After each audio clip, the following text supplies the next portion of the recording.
The Dragon's Blood. Sigurd went to war. With the men that King Alv gave him, he marched into the country that was ruled over by the slayer of his father. The war that he waged was short, and the battles that he won were not perilous. Old was King Lini now, and feeble was his grasp upon his people. Sigurd slew him and took away his treasure, and added his lands to the lands of King Alv. But Sigurd was not content with the victory he had gained.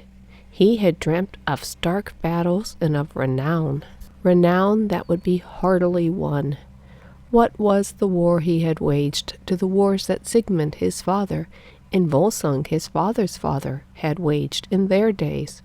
Not content with Sigurd, he led his men back by the hills from the crest of which he could look upon the dragon's haunts. And having come as far as those hills, he bade his men return to King Alv's hall with the spoils he had won. They went, and Sigurd stayed upon the hills and looked across Nida Heath to where the Fafnir the dragon had his lair. All blasted and wasted was the heath with the fiery breath of the dragon. And he saw the cave where Fafnir abode, and he saw the track that his comings and goings made. For every day the dragon left his cave in the cliffs, crossing the heath to come to the river at which he drank. For the length of a day Sigurd watched from the hills the haunt of the dragon. In the evening he saw him lengthening himself out of the cave, and coming on his track across the heath, in seeming like a ship that travels swiftly because of its many oars. Then to Regin in his smithy he came. To that cunning man Sigurd said, "Tell me all thou dost know of Fafnir the dragon." Regin began to talk, but his speech was old and strange and filled with runes. When he had spoken it all, Sigurd said, "All thou hast told me, thou wilt have to say over again in a speech that is known to men of our day." Then said Regin, "Of a hoard I spoke. The dwarf Andvari guarded it from the first days of the world, but one of the Aesir forced Andvari to give the hoard to him, masses of gold and heaps of jewels. For the slaying of his son Otter, the Aesir gave the hoard to Riedmar, the greatest hoard that had ever been seen in the world. But not long was it left to Riedmar to gloat over, for a son slew a father, that he might possess that hoard. Fafnir, that son was Fafnir, my brother. Then Fafnir, that no one might disturb his possession of the hoard, turned himself into a dragon so fearful that none might come nigh him.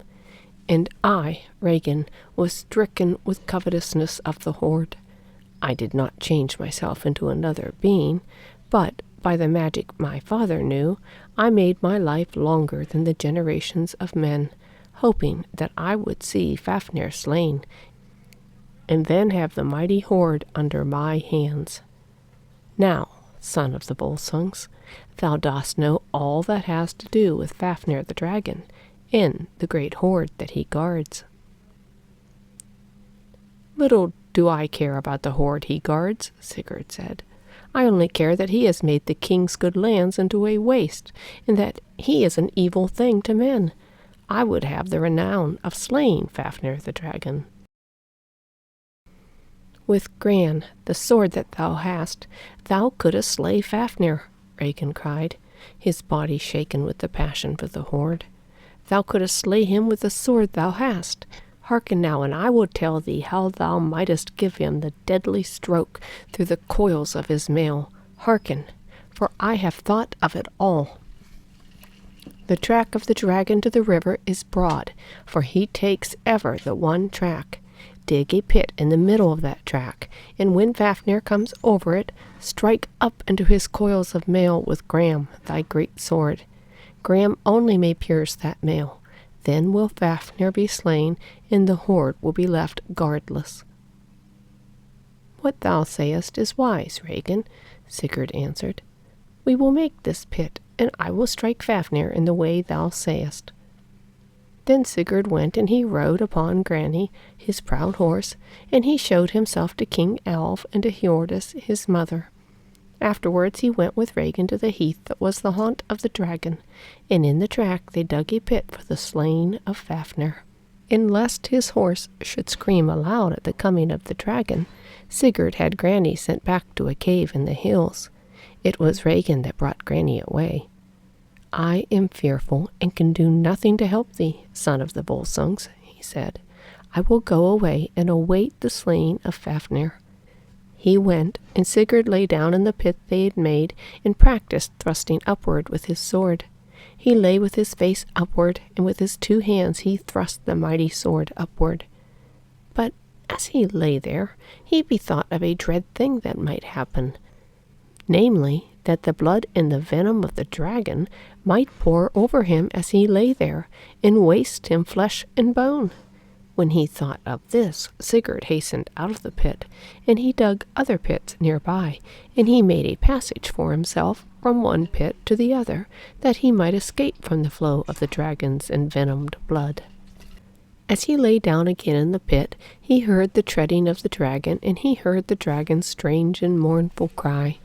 Mightily the dragon came on, and he heard his breathing. His shape came over the pit. Then the dragon held his head and looked down at Sigurd. It was the instant for him to make stroke with Gran. He did not let the instant pass. He struck mightily under the shoulder and towards the heart of the beast. The sword went through the hard and glittering scales that were the creature's mail. Sigurd pulled out the sword and drew himself through the passage and out into the second pit, as Fafnir's envenomed blood trenched where he had been. Drawing himself up out of the second pit, he saw the huge shape of Fafnir heaving and lashing. He came to him and thrust his sword right through the dragon's neck.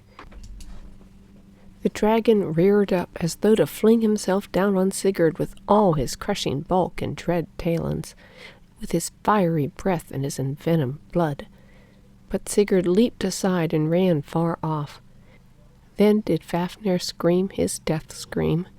After he had torn up rocks with his talons, he lay prone on the ground, his head in the pit that was filled with his envenomed blood. Then did Regin, hearing the scream that let him know that Fafnir was slain, came down to where the battle had been fought. When he saw that Sigurd was alive and unharmed, he uttered a cry of fury, for his plan had been to have Sigurd drowned and burnt in the pit with the stream of Fafnir's envenomed blood. But he mastered his fury, and showed a pleased countenance to Sigurd. "Now thou wilt have renown," he cried. "For ever wilt thou be called Sigurd, Fafnir's bane. More renown than any of thy fathers had wilt thou have, O Prince of the Volsungs." So he spoke, saying fair words to him, for now that he was left alive, there was something he would have Sigurd do. "Fafnir is slain," Sigurd said, "and the triumph over him was not lightly won. Now may I show myself to King Alv and to my mother, and the gold from Fafnir's hoard will make me a great spoil."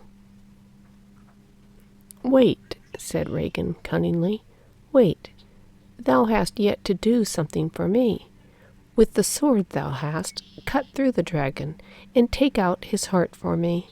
When thou hast taken it out, roast it, that I may eat of it, and become wiser than I am. Do this for me, who showed you how to slay Fafnir." Sigurd did what Fafnir would have him do. He cut out the heart of the dragon, and he hung it from stakes to roast. Regin drew away and left him. As Sigurd stood before the fire, putting sticks upon it, there was a great silence in the forest. He put his hand down to turn an ashen branch into the heart of the fire. As he did so, a drop from the roasting dragon heart fell upon his hand. The drop burnt into him. He put his hand to his mouth to ease the pain, and his tongue tasted the burning blood of the dragon. He went to gather wood for the fire. In a clearing that he came to, there were birds. He saw 4 on a branch together. They spoke to each other in birds' notes, and Sigurd heard and knew what they were saying. Said the first bird, How simple is he who has come into this dell! He has no thought of an enemy, and yet he who was with him but a while ago is gone away, that he may bring a spear to slay him. For the sake of the gold that is in the dragon's cave, he would slay him, said the second bird. And the third bird said, if he would eat the dragon's heart himself, he would know all wisdom. But the fourth bird said, he has tasted a drop of the dragon's blood, and he knows what we are saying. The four birds did not fly away, nor cease from speaking. Instead, they began to tell of a marvelous abode that was known to them. Deep in the forest, the birds sang, there was a hall that was called the House of Flame. Its 10 walls were Uni, Eri, Bari, Ori, Varns, Virgisil, Derry, Uri, Dillinger, Atvarder, and the east wall was built by the dwarf whose name it bore. All around the hall there was a circle of fire through which none might pass, and within the hall a maiden slept, and she was the wisest and bravest and most beautiful maiden in the world. Sigurd stood like a man enchanted, listening to what the birds sang. But suddenly they changed the flow of their discourse, and their notes became sharp and piercing. Look, look, cried one, he is coming against the youth. He is coming against the youth with a spear, cried another. Now will the youth be slain unless he is swift, cried a third. Sigurd turned round, and he saw Regin treading the way towards him, grim and silent, and with a spear in his hands. The spear would have gone through Sigurd had he stayed 1 instant longer in the place where he had been listening to the speech of the birds. As he turned, he had his sword in his hand, and he flung it, and Graham struck Regin on the breast. Then Regin cried out, I die, without having laid my hands on the hoard that Fafnir guarded. Ah, a curse was upon the hoard, for Riedmore and Fafnir and I have perished because of it. May the curse of the gold now fall upon the one who is my slayer. Then did Regin breathe out his life. Sigurd took the body and cast it into the pit that was alongside the dead Fafnir. Then, that he might eat the dragon's heart and become the wisest of men, he went to where it had been roasting. And he thought that when he had eaten the heart, he would go into the dragon's cave and carry away the treasure that was there, and bring it as a spoil of his battle to King Alv and to his mother. Then he would go through the forest and find the House of Flame, where slept the maiden who was wisest and bravest and most beautiful in the world. But Sigurd did not eat the dragon's heart. When he came to where he had left it roasting, he found that the fire had burnt it utterly.